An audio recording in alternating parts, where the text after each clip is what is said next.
Farmagia is so extremely basic. Even more than I expected for a game anime. After Fairy Tail, but sci-fi, we have Natsu, Lucy, and Gray, but it's Pokemon. Wait, there's farming, so Monster Rancher.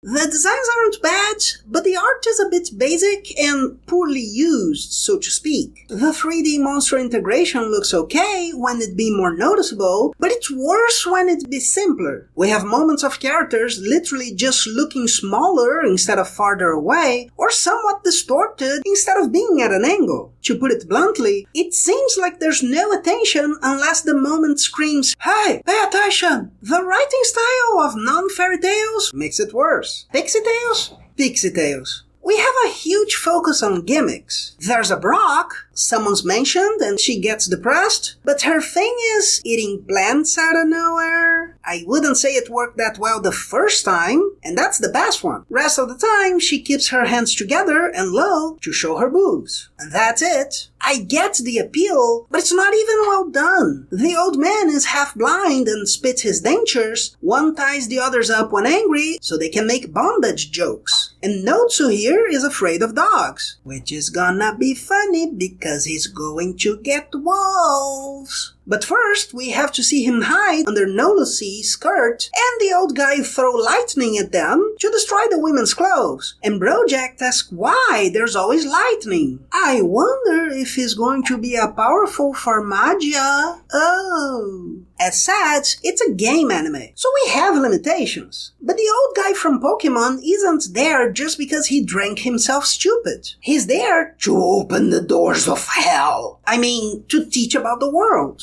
Here, Notsu talks about wanting powerful monsters, the geezer sells the idea of having to live well with them, and then the enemies attack. So Notsu will use his monsters with Live It. What? He's blue, but he's still gray.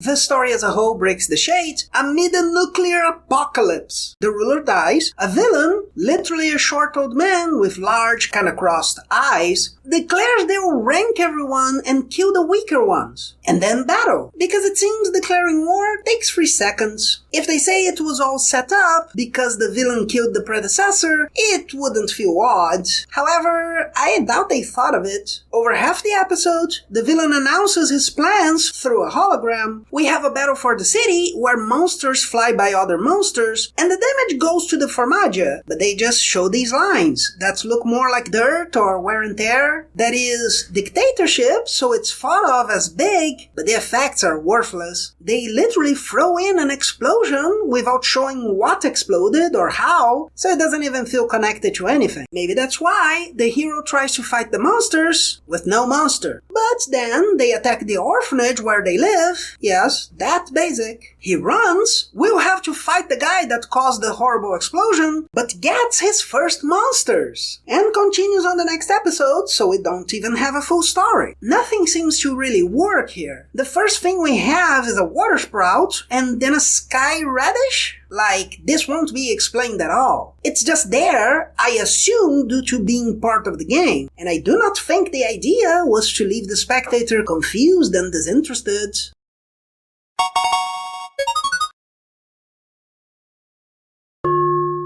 Please don't you forget to subscribe and hit the bell.